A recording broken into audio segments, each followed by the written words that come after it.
মা, কি দারুণ হয়েছে গো। ভাতের থেকে বেছে নিয়ে এক টুকরো মাংস মুখে ফেলে বলল গোগল। বাথরুম থেকে বেরিয়ে এসে সুচি টাওয়েল দিয়ে চেপে চেপে মুছছে ভেজা চুলগুলো। সারাদিনে নিজের যত্ন বলতে এইটুকু সময়। রান্না বান্না সেরে ছেলেটাকে খেতে দিয়ে স্নানে যায় ও। স্নান করে এসে শ্বশুর শাশুড়িকে খেতে দিয়ে নিজের খাওয়ার সময়ের মাঝের ব্যবধানটা প্রায় আধ ঘন্টা। ওই সময় মুখে ক্রিম ঘষা কিংবা অর্ধেক উঠে যাওয়া নেল পলিশটা আরেকবার লাগিয়ে নেওয়া, এই যা টুকটাক, যেটুকু না হলে সুচির মনটা খারাপ হয়ে যায় সেটুকু করে। টাওয়েলে চুল থেকে সরিয়ে নিয়ে গোগলকে বলল, ভালো হয়েছে খেতে? গোগল বলল, দারুণ মা, পুরো রেস্টুরেন্টের মতো। মা, এটা কি এগ চিকেন ফ্রাইড রাইস?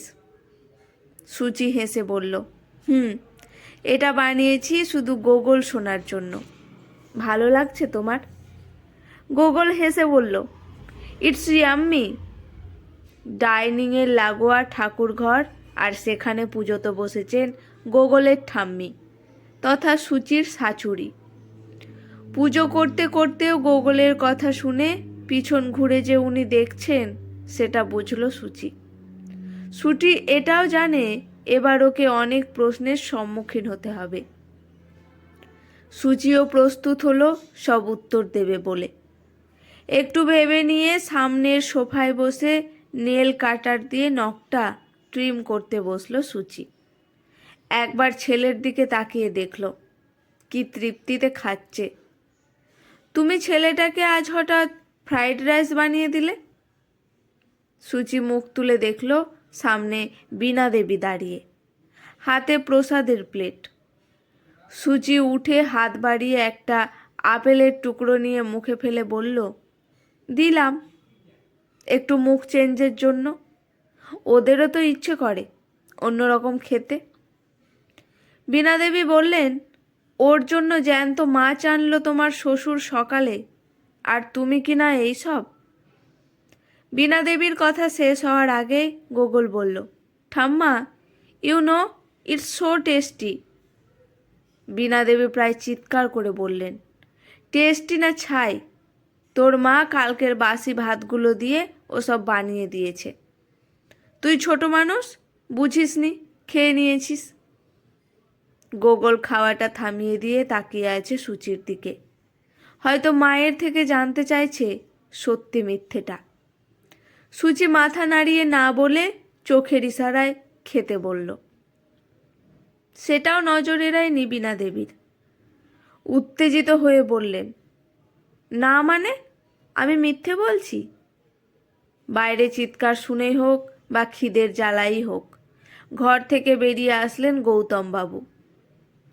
সুচি দেখল এই সময়টা বেশ স্বাস্থ্যকর উত্তর দেওয়ার জন্য, তাই শান্তভাবে বলল, আপনি মিথ্যে বলবেন কেন মা?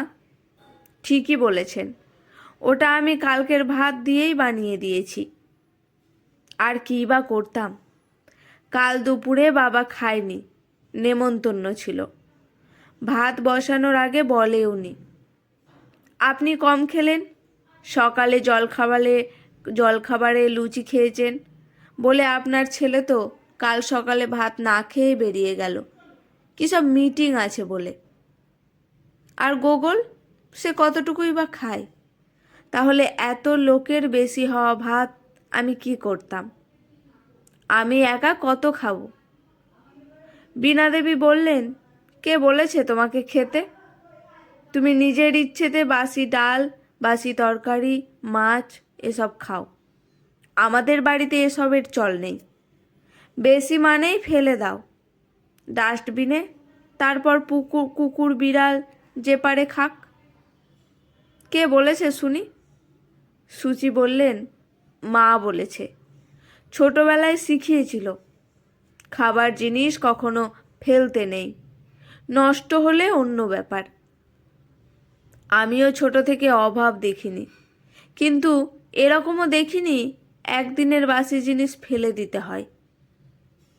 কথাগুলো এতটা দৃঢ়ভাবে বলল, নিজেরই কানে লাগলো সুচির।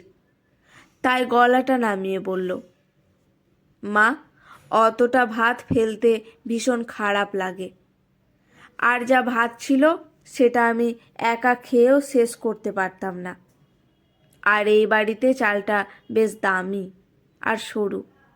ফ্রিজে চিকেন ছিল, তাই চিকেন সেদ্ধ করে ডিম ভেজে পেঁয়াজ ভেজে ভাতগুলো অল্প তেলে নেড়ে দিলাম গোগলকে। খারাপ তো কিছু না, সবকটাই ভালো খাবার, বীণা দেবী বললেন। তাই বলে বাচ্চা ছেলেটাকে দেবে?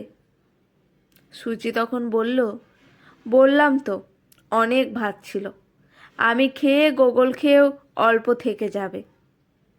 ওই দেখুন ঝুড়ি দিয়ে চাপা দেওয়া আছে, কাল সকালে আমাকেই খেয়ে নিতে হবে।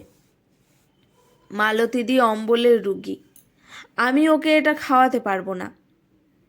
কাজ করতে এসে যা বড় বড় ঢেকুর দেয়, আর বাসি ভাত আমি খেতে পারলে আমার ছেলেও পারবে।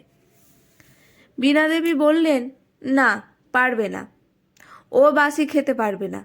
ওর বাবাকেও আমি সেসব শেখাইনি, ও শিখবে না। আর ছেলে মানুষদের আবার বাসি খাওয়া কি? একজন মেয়ের মুখে এই কথা শুনে সুচির খুব অস্বস্তি হচ্ছিল। নিজেকে শান্ত করে বলল, হবে, ওকেও শিখতে হবে। ওর মা মেয়ে হয়ে যদি বাসি খায়, ওকেও ছেলে হয়ে শিখতে হবে। আপনিও ভুল করেছেন, এটা আপনার ছেলেকে শেখানো উচিত ছিল। তাহলে ওর জন্য সকাল 7টায় আমায় ভাত ডাল মাছ রান্না করে দিতে হতো না। আগের দিন সব রান্না করে রাখতাম। নিজের ছেলের ভালো করতে গিয়ে অন্যের মেয়ের ক্ষতি করে দিয়েছেন আপনি।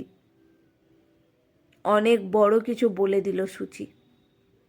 রাগে কাঁপছেন বীণা দেবী।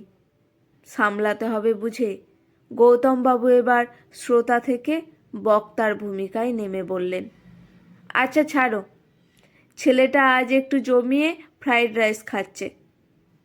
আর খারাপ তো কিছু না, চিকেন ডিম সব আছে ওর মধ্যে।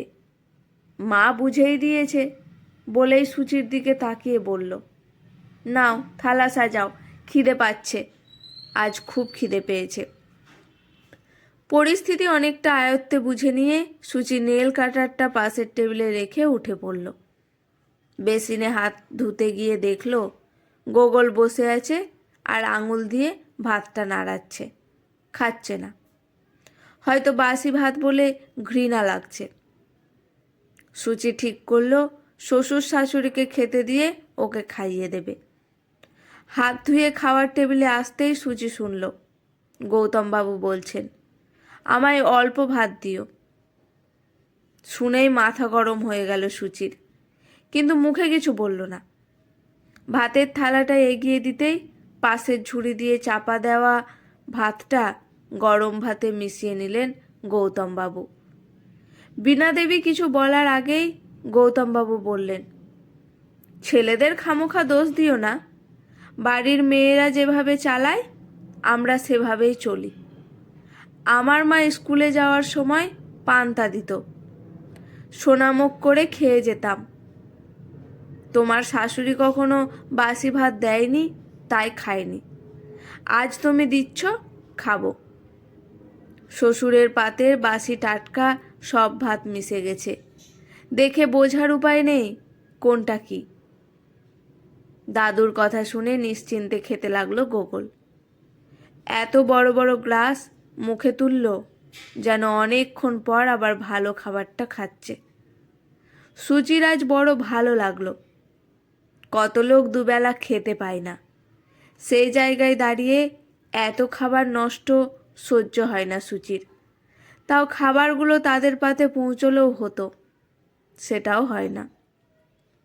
সব যায় ওই ডাস্টবিনে, আর সব সময় হিসেব মিলিয়ে রান্না করাও যায় না। তার থেকে সবাই মিলেমিশে খাবে।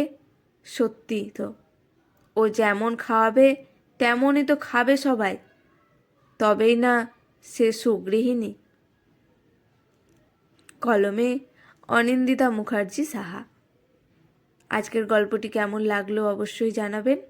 ভালো লাগলে চ্যানেলটি সাবস্ক্রাইব করে পাশে থাকবেন।